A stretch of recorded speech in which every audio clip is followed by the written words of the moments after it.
All right, welcome back. So I'd like to start out by showing you a trivial simple moving average crossover system. As a trader, you've probably encountered this familiar setup or something like it. It's the first system many traders are taught, and it's a simple system to understand.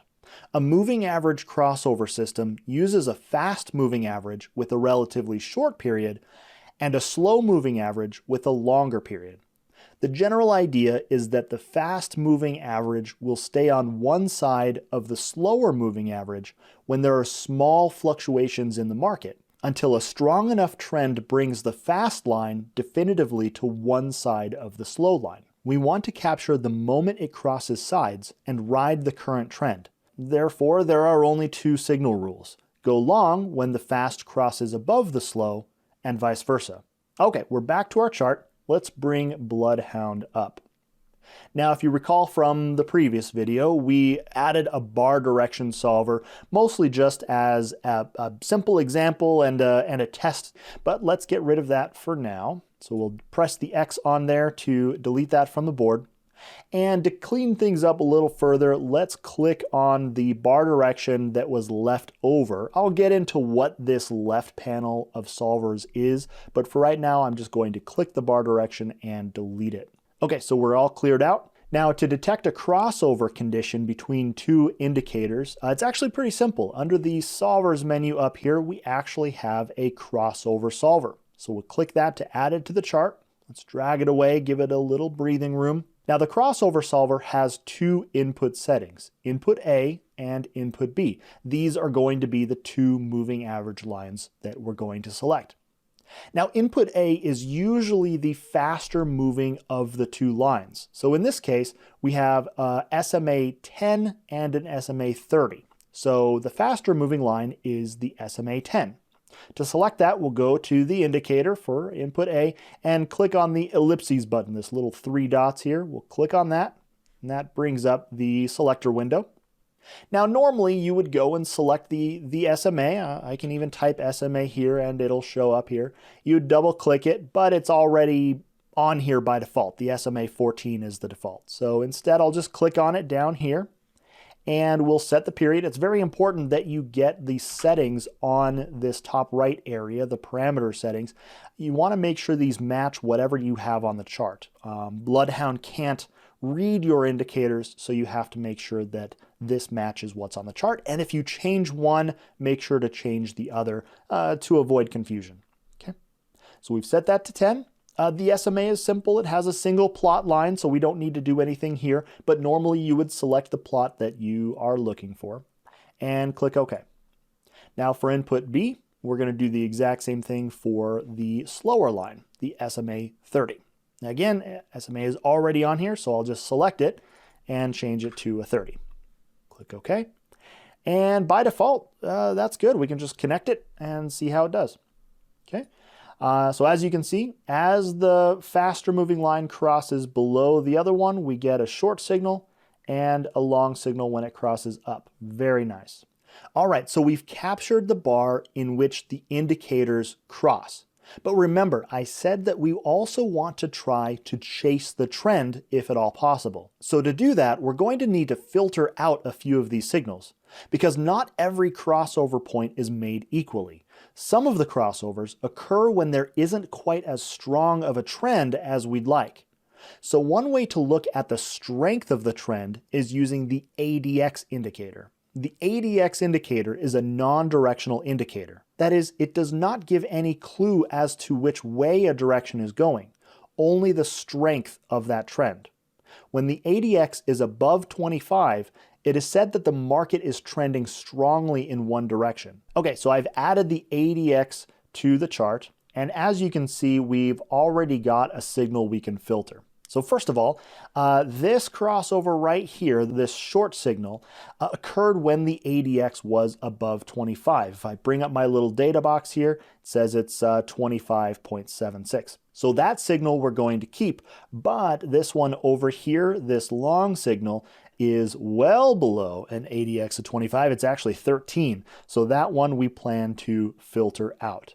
Now, to detect when the ADX is above or below a certain threshold, there is actually a solver for that as well. It's called the threshold solver. So we go back to BloodHound.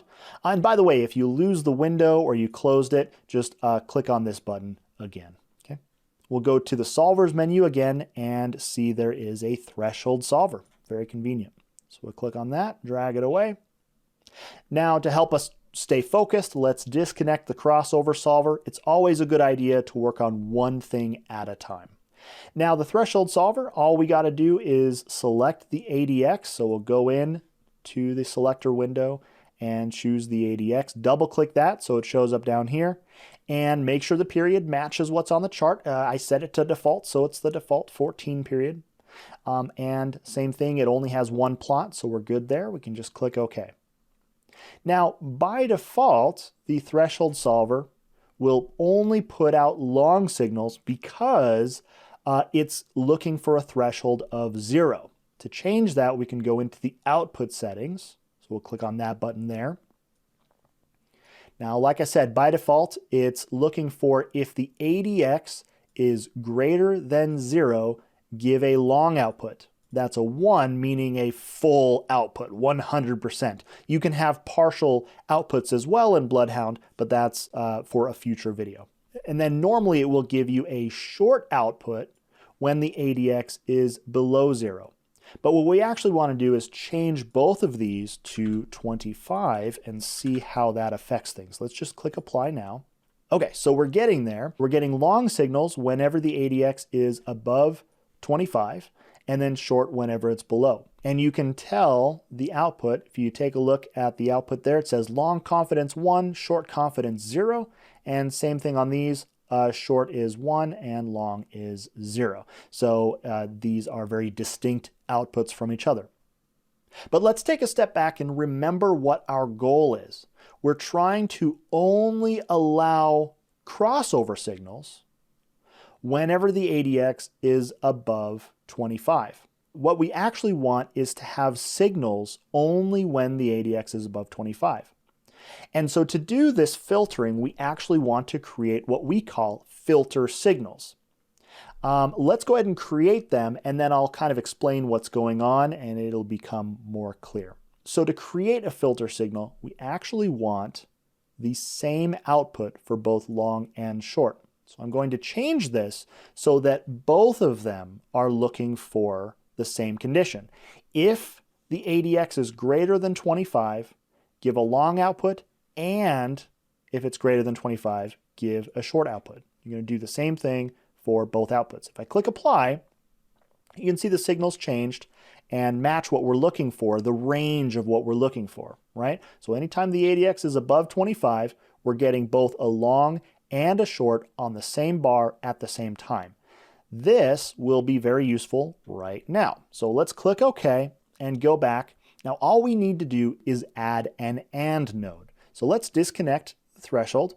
We'll go up to the logic menu up here, and it has several different logic operators, but the AND is the most common by far. So we'll click on that. So the AND node works just like the way we speak. Right? So we only want a signal when this guy is producing a signal and also this guy is producing the same signal on the same bar, right?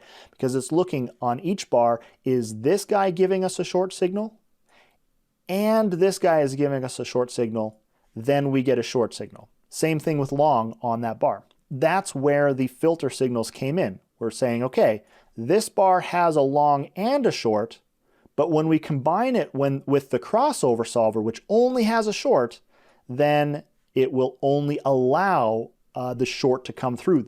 It filters in just the short. I hope that kind of makes sense. So basically, the ADX does not care the direction of the signal. That's the crossover's job in this particular system. The crossover decides that it's a short signal, and the ADX is saying when that signal is allowed to display, is allowed to come through. I hope that makes sense, but the more you play with this and the more you create systems like this, the more apparent it becomes on when to use that, okay? All right, so let's scroll around on the chart and see if we can find other examples here. Here's an example where there was a crossover, a down cross, a short cross, that was filtered out because the ADX was well below 25, so that's good. Another one crossing up, it was filtered out. Same thing, looks like that ADX filter removed a lot of signals, which can be a good thing depending on how you want to trade. That's one thing that's worth being aware of. We're not trade coaches, right? We are tool builders at our heart. So we're here to make the best tools, but we're not here to tell you how to trade, including this system. This is not a recommendation to trade using a moving average crossover system.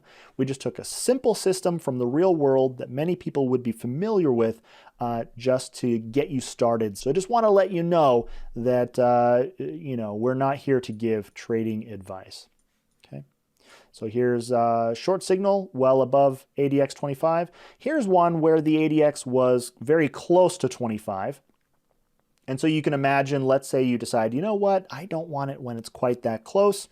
Then we can go back to the threshold solver and just modify that just a little bit. Let's change it to, let's say, 27 if we just want to be a little bit more strict.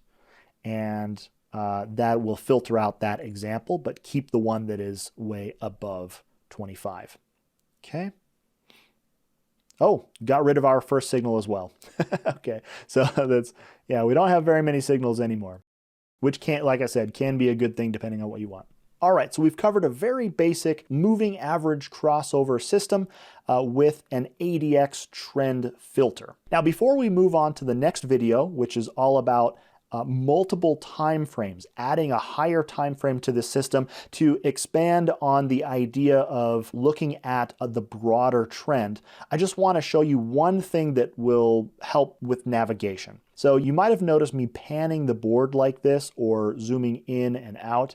The simple way to do that is using your middle mouse button. So if you have a physical mouse, not just a laptop, but a physical mouse with a scroll wheel, you can press that scroll wheel like a button. It's actually a button. You can press and hold that to pan around. And then use the scroll wheel up and down to zoom in and out. Now, if you don't have a scroll wheel on your mouse like you just have a laptop, you can also hold the space bar and click, right? So you can see I'm holding the space bar and just left clicking, and that lets me drag or pan around. You also have the pan button up here and the zoom level up here. So there's lots of ways to go about it depending on if you have a mouse wheel or not. It's just up to you. If you get lost, like you drag it all the way around, you can't find your stuff anymore, even if you zoom out, it might be kind of hard to find it. You can click on this center view button. That will center you on your nodes, right? If you have some nodes selected, like this, and you click on the center view button, that will center you on just the ones that you have selected. So just a few little things that will help with navigation. Every once in a while, I'll meet someone who totally gets lost on where their nodes are, and that's an easy way to get back and to navigate. All right, see you in the next video for multi-time frame stuff.